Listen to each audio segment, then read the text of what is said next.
Enormous energy was delivered to the European solar sector when Russia invaded Ukraine in February 2022. War on the continent had returned, bringing with it an urgent imperative to cut the reliance on Russian gas, with solar one of the heroes to ride to the rescue. But as the war approaches the 2-year mark, the energy it delivered to the solar deployment, electrification and energy efficiency has waned somewhat. European solar markets are now looking towards a bright future, but one in which there are hard limits to ongoing expansion. Hello and welcome to this first session of the second day of Roundtables Europe 2023. My name is Jonathan Gifford and I'm the Editor-in-Chief of PV Magazine Global. This session is called Policy, Reality and Vision, and it addresses public policy in Europe and what our political leaders can do to pave the way for ongoing and increasing PV deployment. Over the next 90 minutes, we'll hear from a series of solar and energy policy experts from academia, from public affairs, and politics itself. Our first speaker has been working on the modelling of 100% renewable energy systems for well over a decade.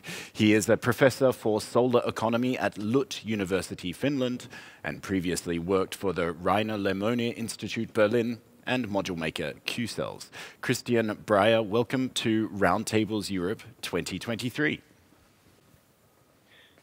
Many thanks. It's a great pleasure to be here on stage. There's often technical challenges that we face when hosting an online event. How is that sounding for you now, Christian? Okay. It's still twice in parallel. Okay, what our tech team will do is try and disconnect from Christian, bring him back again. But do stick with us. We've got a lot of discussion still to come. In fact, we're going to hear from 4 of the largest European solar industry associations. So the solar industry associations from the largest marketplaces in Europe to get an outlook for their solar development. And then we also have a panel discussion with some industry experts in just a moment. Let's see.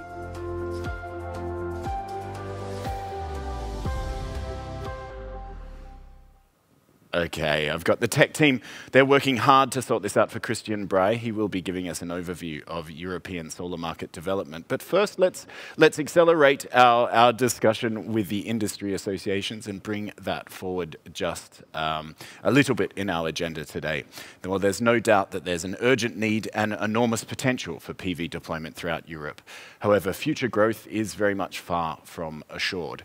Let's take a tour of the largest PV markets of Europe and hear from the national industry associations about the challenges currently facing each of the markets. Our first stop is Italy, then Spain, France, and we're finishing with Europe's largest solar market of Germany. First up is Paolo Viscontini, the president of the Italian Industry Association, Italia Soler. Paolo, welcome to Roundtables Europe 2023. Thank you for the invitation. Well, it's a great pleasure and lovely to see you once again. Can you take us through the Italian solar market? We had in our very first session of our event today a forecast which showed that from what was quite a low base in 2022, that year-on-year growth is expected in the solar market up to around the 4.5 gigawatt range by 2026. Does that sound about right to you? Is that what you're expecting also? Yes, exactly.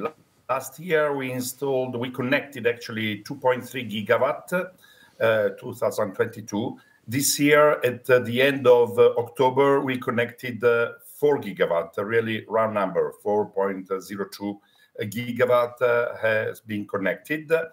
And we expect that at the end of this year, we can reach 4.5 or even something between 4.5 and 5 gigawatt. Usually at the end of the year, there is a rush to connect more plants.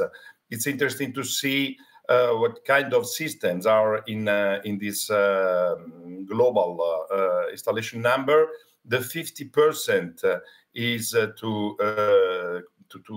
is connected to residential systems. So 50%. Let's take in our mind this number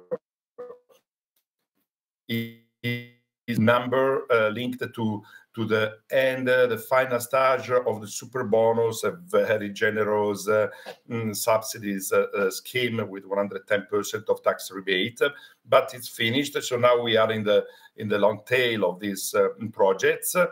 50% residential, 35% C&I. That is growing from last year, and it's really keeping a good path, C&I. And only, we can say, 15% utility scale. So 50% residential, 35 C&I, 15% utility scale for a global installation between 4.5 and 5 gigawatt. This is our expectation to the end of this year. We did have a session yesterday about agrivoltaics, agri-PV. I know that that is a complicated issue in Italy at the moment because, you know, we know with Italian culture, agriculture is a very important part of society. So what kind of role do you see for agrivoltaics in Italy going forward? You're right. There's a strong discussion about agri-PV. Very important because to agri-PV, real definition is related also to the authorization process. Now there are some guidelines that are used by technical committees like CEI, Comitato Elettrotecnico Italiano, but not only, also UNI. They are following some way quite a strict definition, strict interpretation, considering agri-PV, the real agri-PV that deserves to be supported also in terms of simplification in the authorization process, only the very high, the elevated agri-PV, so elevated structures, the minimum height of the modules in case of agricultural activity, so from the ground, and when it's all tilted, and 1.3 when it's for stocks, for sheep and so on. As an association, we think this is too strict interpretation. We are working hard together also with the other association to make it change that, to give more importance to the agronomic project, agronomic plan, because it's possible to cultivate under the module also with a lower level of modules. So that's quite a hectic time for this topic, very, very delicate. There are the agricultural association that are in the process to understand that we need to go to the ground and we need the agricultural land to find a way to coexist the two activities, absolutely. Okay, well, it seems like you've got quite a lot of work cut out for you, Paolo Viscontini, particularly navigating that tricky agri-PV environment. Can you very shortly, just in 30 seconds or so, tell me about residential energy storage? Given the strength of the residential rooftop solar market, is residential storage also growing strongly? Well, the big growth, we registered the big growth last year and partially also this year. We reached now a global installation of 5.5 gigawatt hour. And this number is mainly related to small systems up to 20 kilowatt. So something like 95%. The C&I is really behind in the storage sector, but we expect that with the price reduction of the storage systems, also the C&I will grow. What is good is that this Superbonus plan brought a big information and a big push to the sector, and now also all the projects, even without obviously very generous subsidy program or tax rebate, but just with the 50% tax rebate that is still present till the end of next year for the residential sector, well, all the systems now are done with storage, something that just 2-3 years ago was not happening. So that's a very good, and so we expect that will continue because it entered in the mind of customers and installers that now have it. Sure. Once they know about it, they get familiar with the technology. Encouraging progress there. The next session will be addressing energy storage technology, and we've got a panel discussion talking about grid integration issues just after this. Paolo Viscontini, the president of Italia Soler. Thank you very much for joining Roundtables Europe. Now, next up, we are going to travel to France, where we know there is a very strong nuclear industry, but solar is also expected to grow in a steady, stepwise session over the next few years. Xavier Daval is the president of the French Industry Association, Zola Zer, and it's very nice to welcome you to Roundtables Europe 2023, Xavier. Thank you. Can you hear me? Yeah, thank you very much for the kind introduction. I don't know if I will be using the slides or if we just talk live. It's very up to you. We have the slides there, Xavier, so please go ahead. I'm trying to move. So, I mean, the first very important thing last year definitely was I'm trying to center myself, was the introduction of the acceleration law. And the acceleration law was a sort of a joke. The thing is, in France at the moment, the government has no majority at the parliament. Therefore, it has been a series of compromise, chapter by chapter in the law, resulting into a monster. And now we're going to have to deal with an acceleration monster, which is not accelerating anything at all. But we're French, we love our administration, and we're going to do with it. In a nutshell, this new law has been defining agrivoltaism, which is going to be a significant new market for solar, definitely, but also introduce the requirement for zoning of what they call acceleration zones, places where in each village, because each mayor has to define their own acceleration zones to implement renewables, including solar. At this very moment, even though the law was approved beginning of the year, we are still waiting for the decrees, because in France you need a law and you need decrees to specify in detail what's what. But they are forthcoming. Another somehow good element in the law is the obligation to put a solar park on any carports of France greater than 500 square meters. So it's going to be everywhere. So a good dynamic has been starting, and eventually France going to be a large solar market. In the meantime, also something which is still pending will be to have a flat tariff for project up to 1 megawatt. Because at the moment the limit is still 500 kilos. That's going to be good also, and probably is going to speed up the smaller part, the bottom part of the market. And last but not least, in the novelty of last year, the government renounced to stop the old tariff from 2006-2010, which has been also a big part of the discussion last year. Very, very stupid. I will move to that.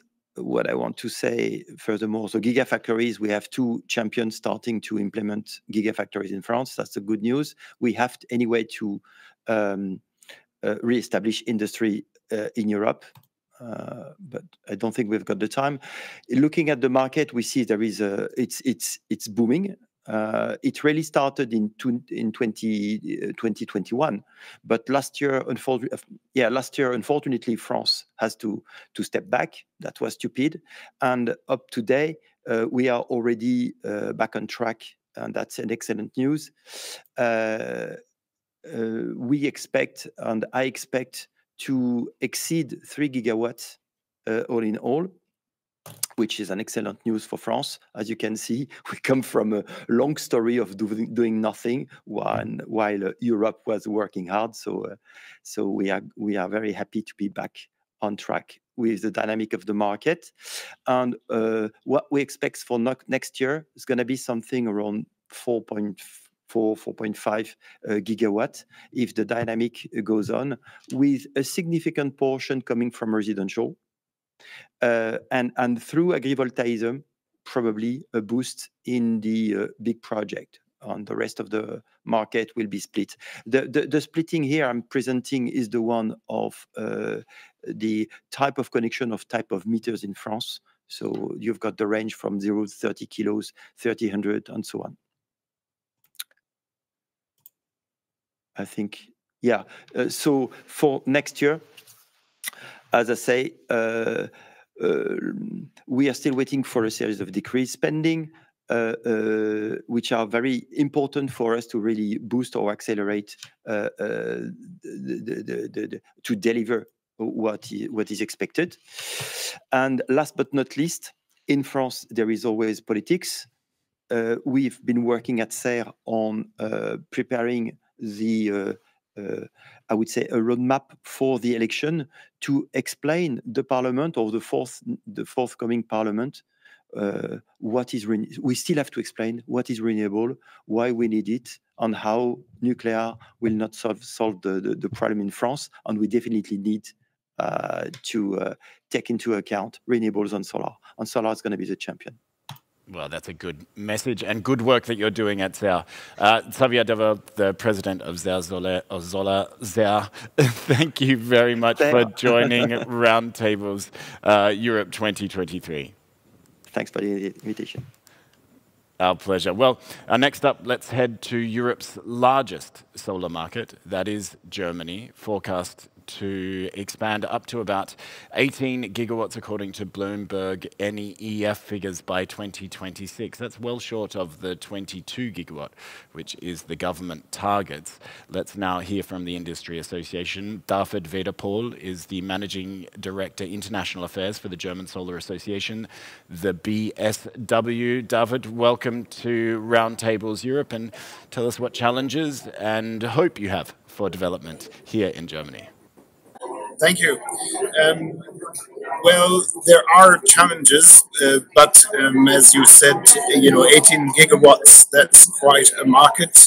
And right now we are on track. We're actually exceeding the government target this year slightly.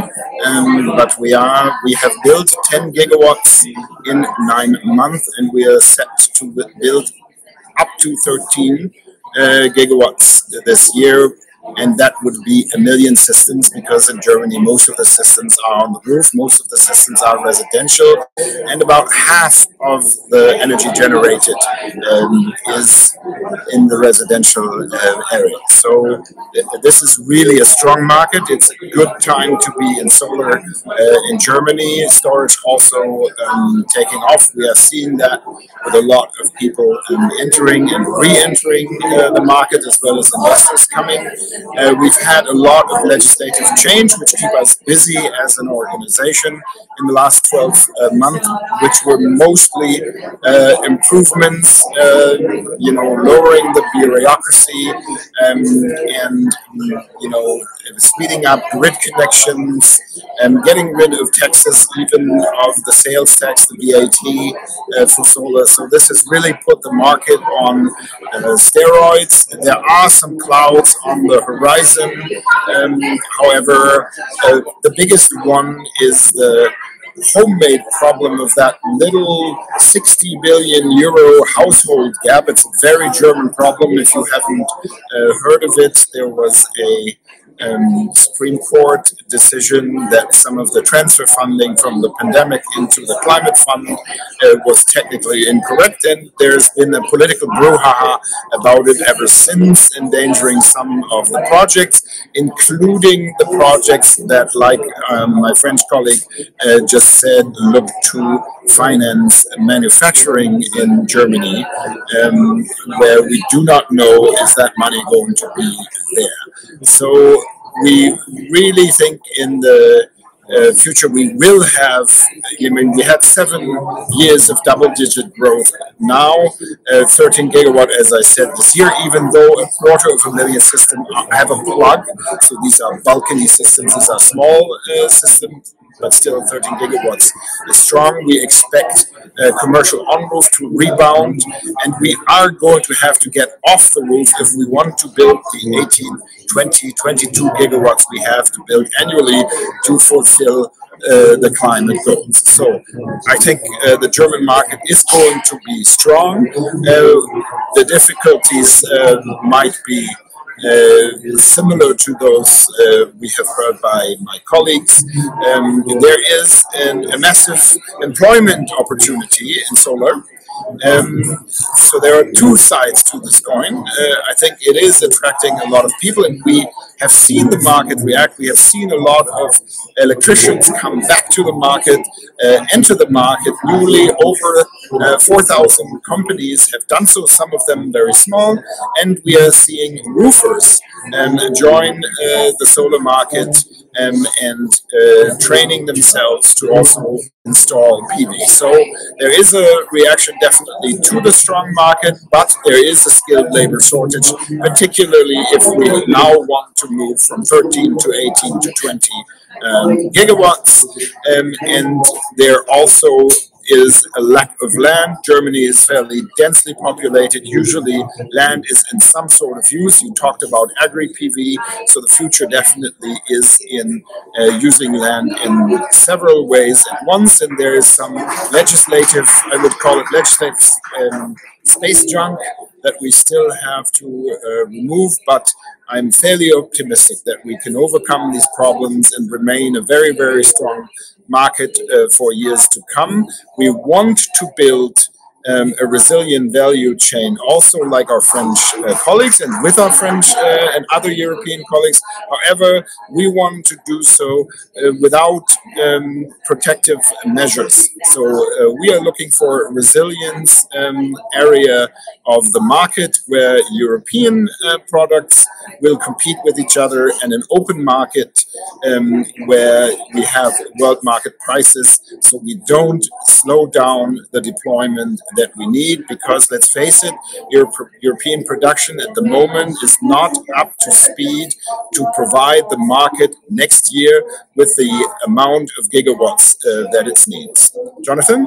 Wow. An interesting balancing act that needs to be struck there with domestic production, and it seems like the BSW is taking a very even-hand approach to supporting local manufacturing, but also continuing to accelerate deployment, 13 gigawatts, 15, 18, 20, and beyond. David Wiederpohl, thank you very much for joining us from the BSW, the Managing Director of International Affairs. Now, in our last stop on our whistle-stop tour of the major European solar markets, let's head south to Spain. Cristina Torres Cuvero is the Finance and Regulation Director with UNEF, the Spanish Solar Association.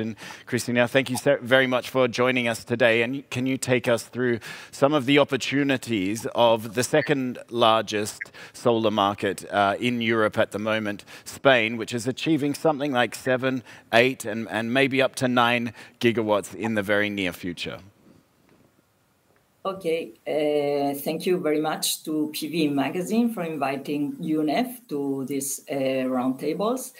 I will say that in Spain, as of November 2023, we have installed 4 solar gigawatt, not including self-consumption. So we still do not have final data about self-consumption for 2023. And even if we do not expect a growth like in the past 2 years, which has been plus 100% per year, more than 1 giga in 2022, it will add at minimum another half gigawatt to the total installed solar. As of November 2023, almost 50% of total energy produced was renewable in Spain, and solar is increasing its share in the generation mix. So, and what are the main challenges right now for Spain in terms of deployment? I will say that in a system with such a high penetration, main problems it's related to economic curtailments and price cannibalization. I will say we have also another problem, which is an old problem, but it's still existing and we have to face it, which is linked to social acceptance. We still have the so-called NIMBY effect. And that's also a problem in Spain. So solar PV must build its social license, working closely with local communities and local stakeholders. I think we may have a challenge related to grid stability with distributed energy systems, may have power quality issues in terms of grid connectivity and stability, especially like in Spain where renewable penetration is very high. And linked to the grid development, we will see cybersecurity challenges given by the increase in the amount of data the DSO and TSO will have to manage. And I will say as a final point, a final challenge, what we need in Spain, and we need in all the markets is stability, regulatory stability, to give the investors the right signal for investing in solar PV. I think those are the main challenges we are facing as a solar market. And what are we expecting for next year? Well, it's been said before, we need solutions to the challenges we are facing. One solution will be through storage deployment. Storage is needed in system with high renewables penetration, and for the time being, storage needs price signals to develop. Thus, we will have storage auctions in the near future. And in a long-term future, we will have also the hydrogen development, but I don't expect so much in next year. We will also need to have energy auctions. As I've said, the investors need the right signal price. With so many penetration and economic curtailments, we have in the midday several hours with very low prices. And that's a reason why auctions are needed right now in the market in Spain to give the investors a right price signal and continue its investments. I think we will also face new demand side activities, mainly linked to load shifting.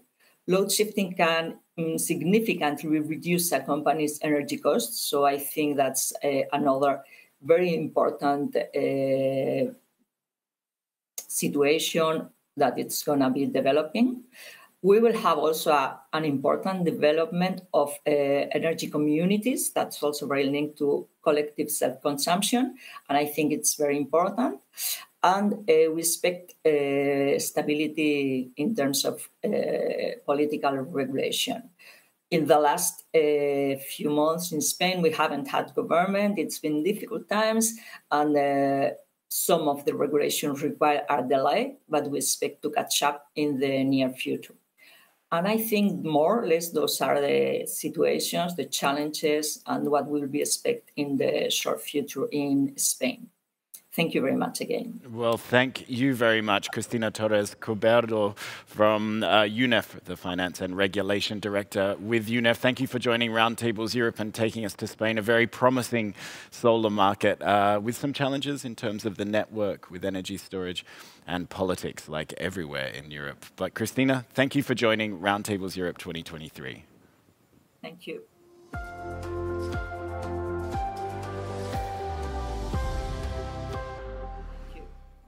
Okay, now we've had a few technical hiccups, which is always the case with these kind of events, but I believe we have Christian Breyer from LUT University in Finland back online and without an echo in your headphones so you can present at peace. Christian's done incredibly important work in terms of modeling 100% renewable energy systems. It's really pioneering work that he's done.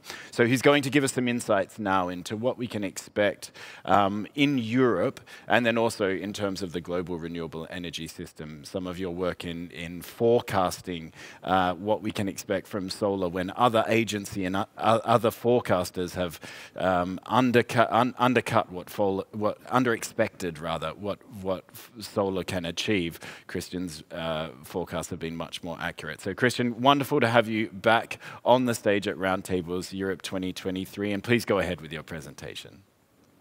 Yeah, many thanks for the kind introduction, and luckily the technical challenges could be fixed, so let's get started again.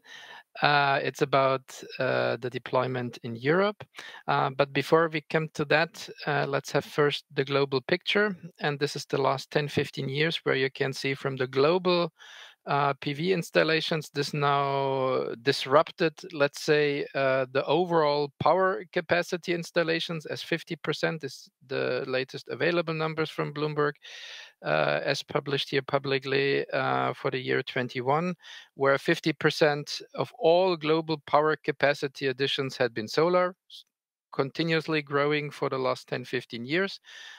In relevant shares, and then additional 25% is wind, 7% is hydropower, 3% is biomass, altogether 85%.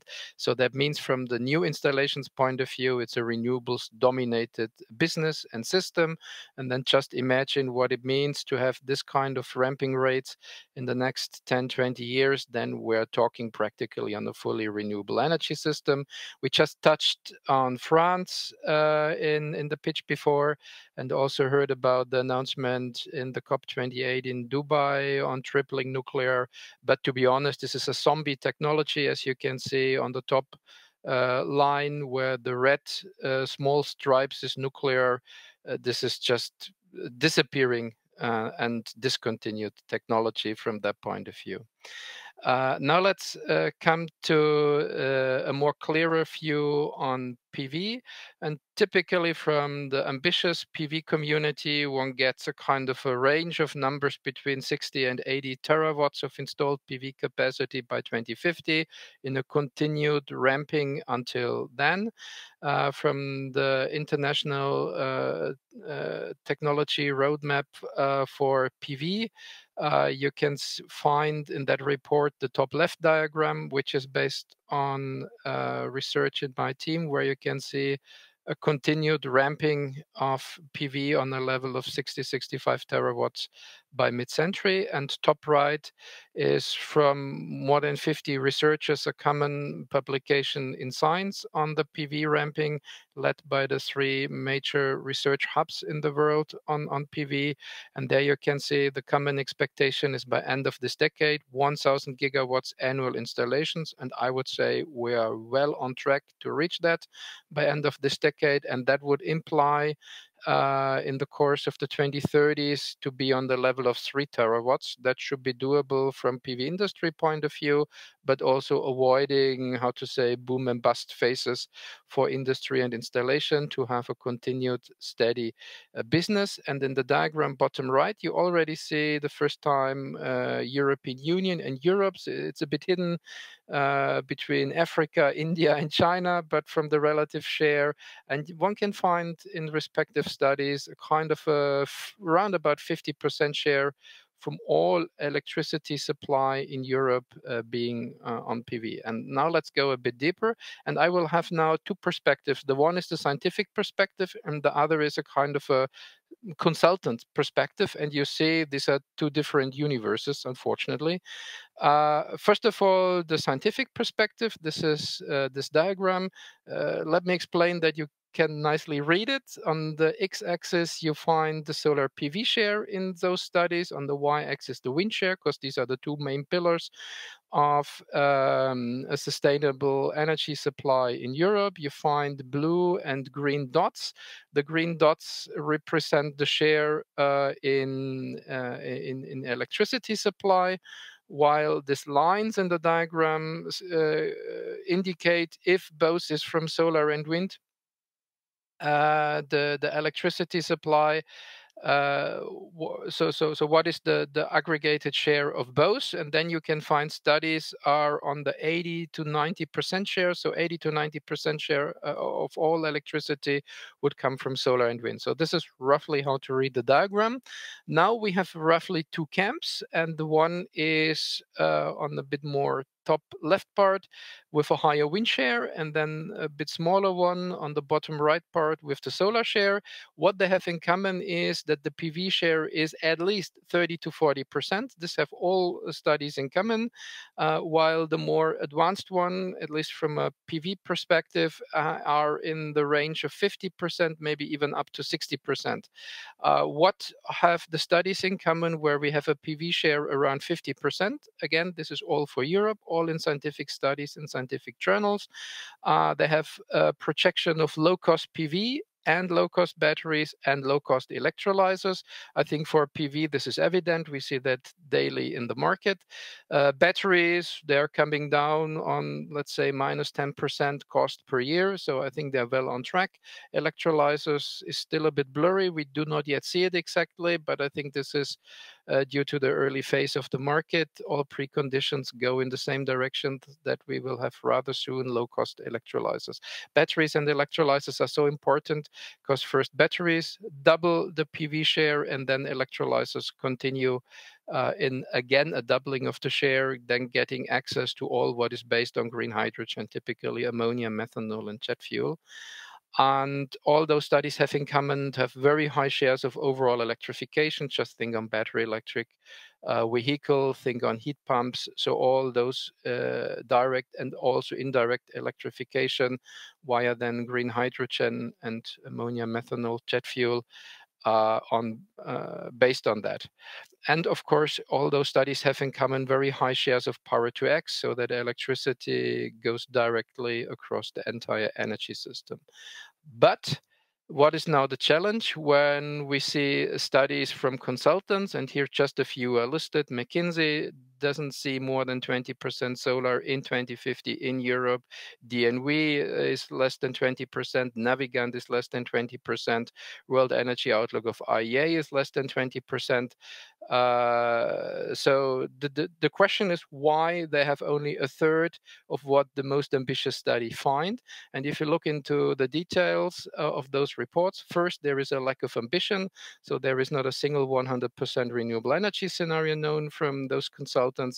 They typically bet on fossil carbon capture and sequestration and nuclear, and they have low levels of electrification. So all in all, they just are lacking years behind what have been found in science.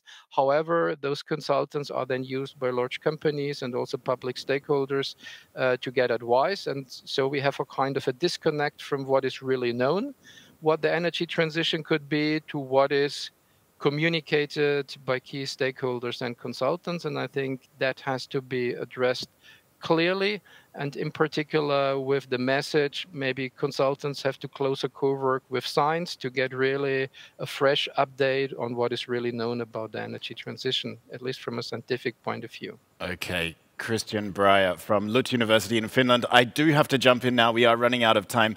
It is very interesting to see that disconnect between the kind of business analysis community, advisory community, and the academic community in terms of what PV can achieve. And thank you for providing that insight for us. Apologies for the technical challenges, but we got there in the end. Christian Breyer, thank you very much for joining Roundtables Europe 2023.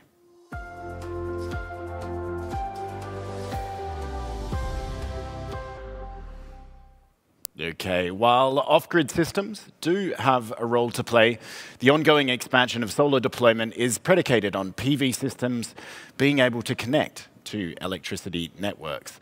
There are reforms at the European level that are looking to address the challenge of strengthening distribution and transmission networks, but do they go far enough? And are previously announced policies even being adopted at the national level as they should be? We have three speakers to discuss these issues. They are Katharina Augusto. She is a senior technical advisor for Solar Power Europe. Hans-Josef Feld, the president of the Energy Watch Group, and Thorsten Knopp, the European regulation or in European regulation with E.ON. Thank you very much for joining us, joining our panel discussion here at Roundtables Europe. Good morning. Thank you. Good morning. Well, first of all, to you, Katarina. Last week, we saw the release of from the European Commission of the Grid Action Plan. Can you take us through some of the key takeaways from this key or interesting enabling piece of policy? Yeah, of course. In the end of November, we received the expected grid action plan, something our industry, solar industry, was asking for a long time, because as we saw from the previous speakers, there is still a lot of blockings from the infrastructure. So we need attention on this, and we are very happy that this plan came to the table. And I'm just going to highlight some main points that are very important for the solar industry. So first of all, we have now a number that identifies how much we need to construct in terms of grids, and this in terms of money is around 594 billion euros that we need at TSO DSO level. And then going deeply on the points, the Commission identified 7 challenges and 14 actions that need to put in practice. And the main point for solar, it's on the network planning. So there is going to be a guidance on network planning developed by the entity at DSO level and also TSO level, together with the regulators and also with the support of anticipatory investments that are needed to take in account when designing the grid. Then we also have something we have been asking a lot, it's visibility on the grid. So there's going to be also more work on grid capacity around Europe. It's expecting to have also more digitalization on grid connections. So this allows for PV developers to better plan their projects and also find the right point of the grid where they can connect. And this open communication between the grid operators and the grid users, it's very useful and very needed at this time.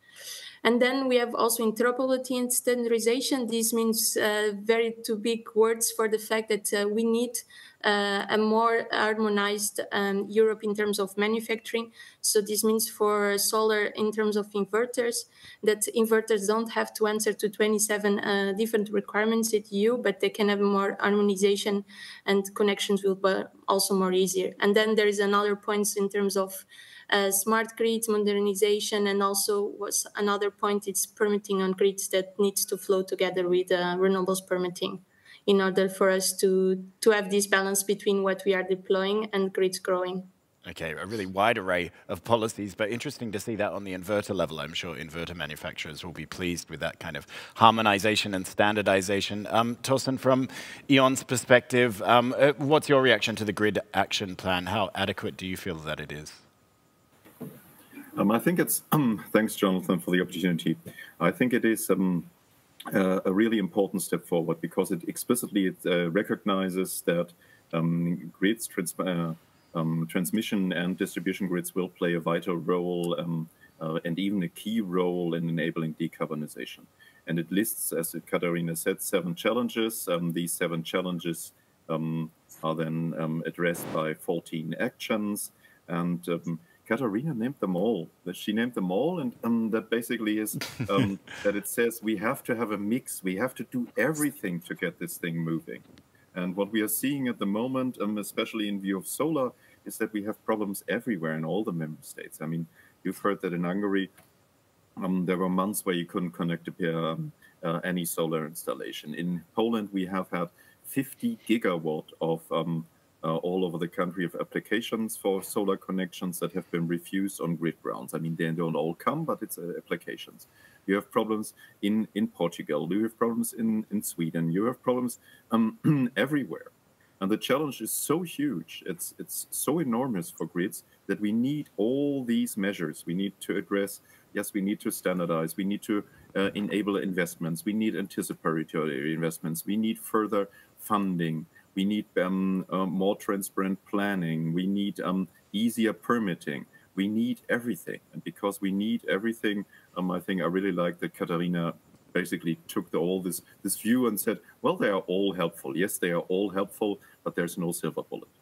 Okay, thank you very much for that, Torsten. Now, Hans-Josef, you've been involved in politics at the European level for a long time. Kadri Simpson, the EU's Energy Commissioner, when she was announcing this grid action plan, she did speak to the local energy communities sharing resources as playing an important role in the European energy network going forward. That's similar to something that you've been calling for.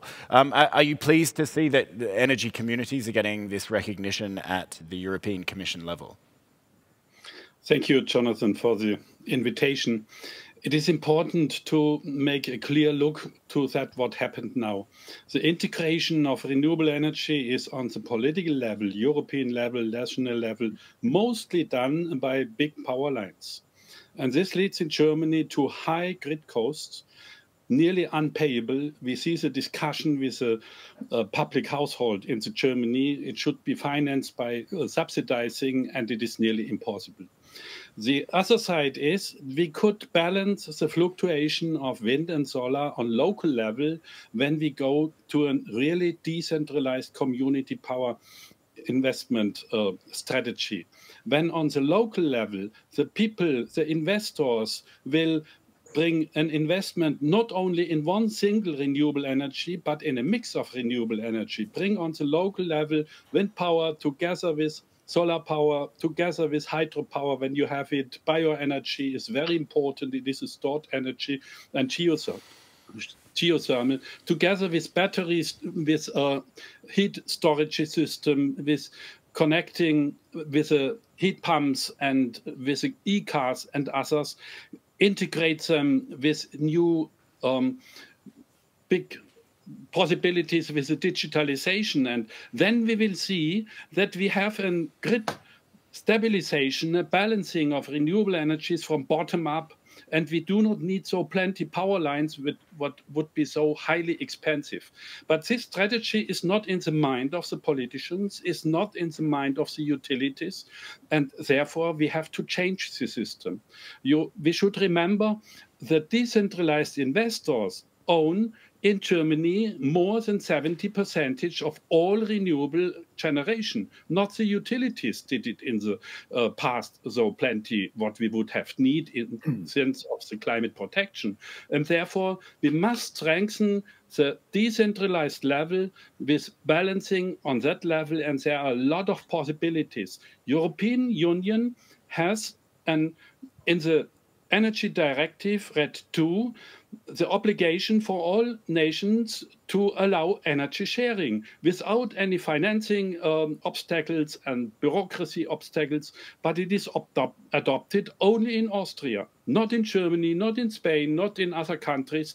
We have to adopt this. This is a stimulus that the nations could do to invest in the decentralized level, and this will lead to a much cheaper and much higher increasing investment rate. Okay. Thank you very much, Hans-Josef. I want to get some more input on this decentralized versus centralized. I think this is a really interesting discussion. And also co-location, you're bringing in a lot of different elements there. Torsten Knopp from E.ON, can you talk to decentralized versus centralized? Hans-Josef Föller said there's a very big role for energy communities, for decentralized generation. Where do you see the balance lying? There is no balance anymore. The future is decentralized in generation. Of course it is. I mean, who's going to build a large centralized power plant? At least not in the long term. So the future is decentralized, it's digitalized, of course, and it's decarbonized. And of course, energy communities basically are people getting together and organizing themselves on a mostly local, maybe on a regional level, maybe even without local connections, but still. And of course, everybody is free to do that. I do doubt that it will, in many cases, be the most efficient solution to completely and physically isolate yourself from the rest of the system, because you will probably also forgo all the benefits of the system. But people can, of course, do that. And they can't only just do that. I think it's an essential component in building the energy transition bottom up and having this local, regional system integration, bringing people together, letting them participate in decisions, making the decisions more transparent, and also gaining acceptance, and managing complexity, managing technical complexity, and managing market complexity. But we should also not distort the market and not grant special privileges to certain organizations just because they organize themselves in a particular way. And there should be a level playing field. So there should be the same conditions for generators of the same size and kind, no matter who's owning it, whether it's owned by a company or whether it's owned by a public body or whether it's owned by a group of citizens. And same applies for supply, and same, of course, applies for grid operation. Okay. So yes, they can play a part, they must play a part, but please keep the level playing field. Okay, thank you for that. Now, Katharina, back to you from Solar Power Europe. Hans-Josef Fell mentioned the sharing of energy, which in Austria has been facilitated on the national level. But it's not only in regards to this policy that there's some difference between European directions and then what is actually applied in the member state legislation. That also applies to the clean energy package. So we have this big grid package, which looks very hopeful, but if it's not applied on the national level, then there's not much good to it. What is still missing from the clean energy package from a few years ago that hasn't been implemented on the member state level? Yeah, indeed.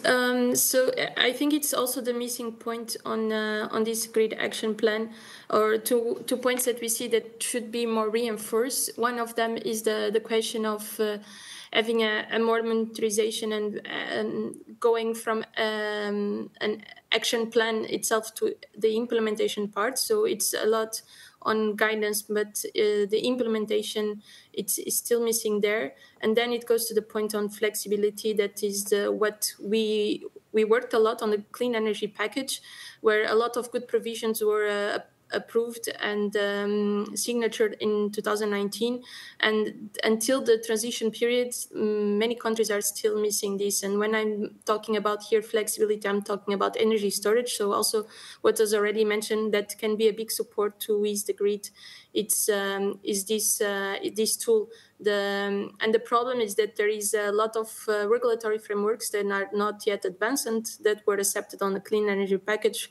So, for example, storage nowadays is still treated as a consumer and as a generator at the same time, when in reality it's only storage electricity that is not being used at the time by the consumer, but can be used, for example, at night when we don't have the sun shining. So this is an important step, because let's say if all the guidance and all the points we have on this grid action plan don't come implemented, it's a very nice plan, but we needed to see it in the field and to happen. So these are some of the concerns that we need to have more kind of monitorization of the progress of what was put here on the grid action plan. It's already provision to be done on the next Copenhagen Forum. The discussions will start there, and but the clean energy package is still to be monitored, and we pointed out this, and to the Commission, we see it very important for member states to have this monitored and to be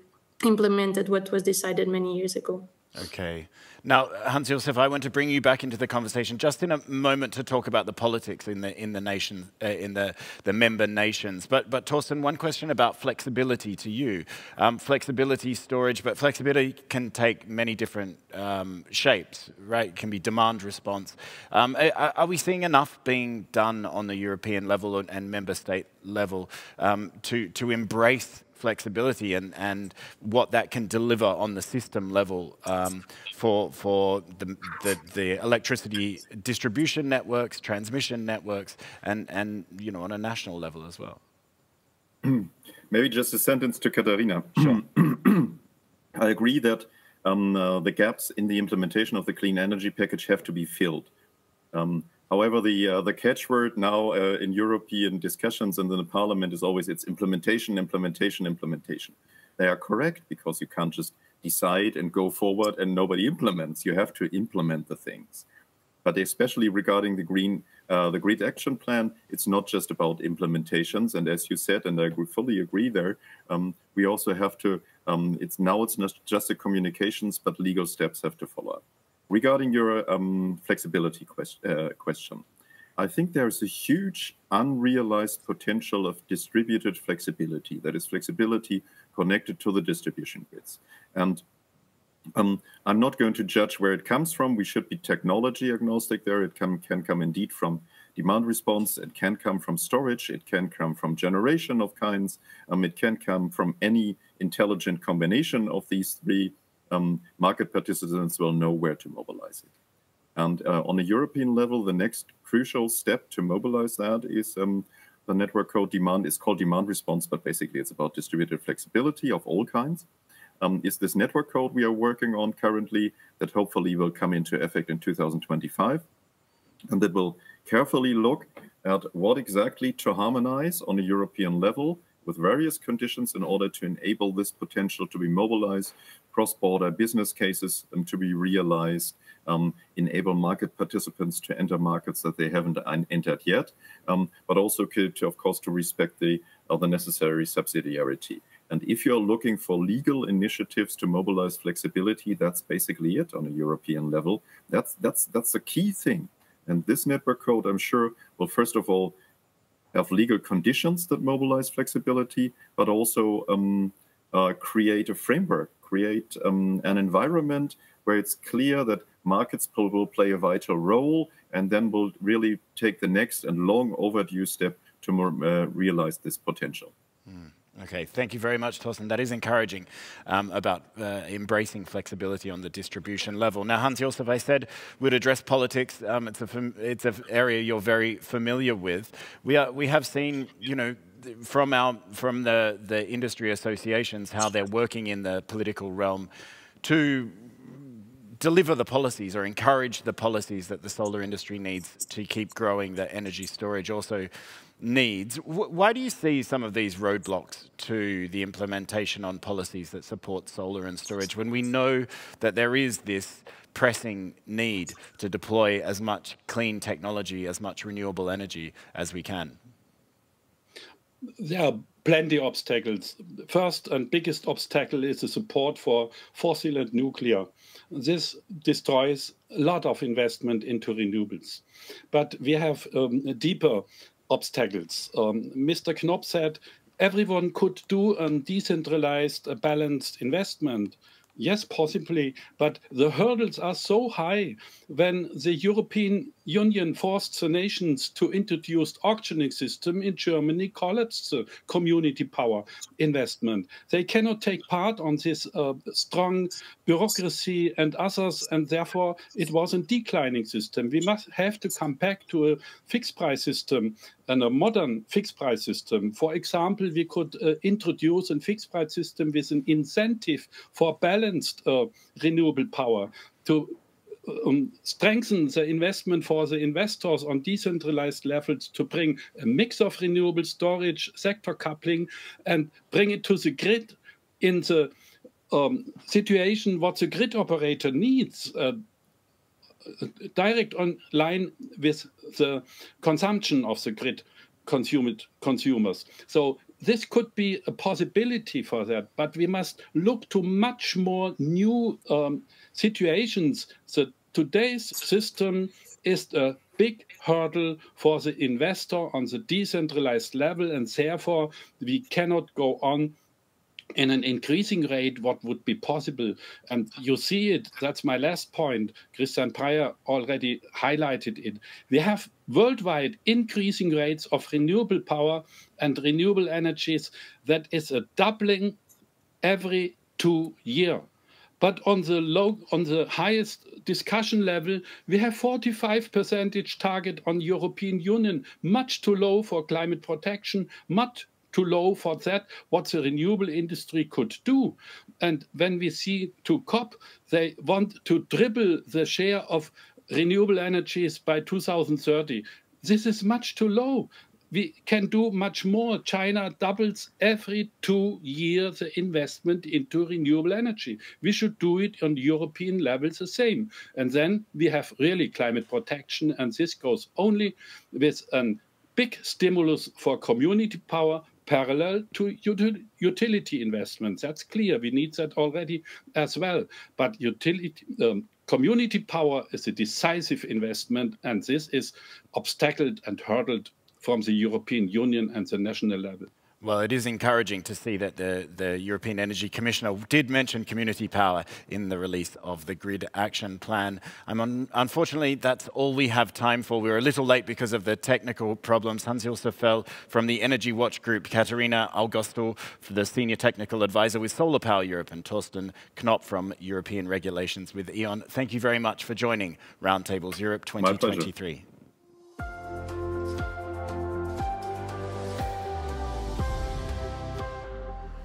And thank you also for your attention and for joining this first policy session of our second day at Roundtables Europe 2023. We covered a really wide area of topics, as policy does tend to do. And while there are challenges, there is definitely many reasons to hope that the industry, solar and energy storage industries, are moving in the right direction, and the policies to enable them. My name is Jonathan Gifford. I'm the editor-in-chief of PV Magazine Global. Let's talk energy storage after this with Maria Mais.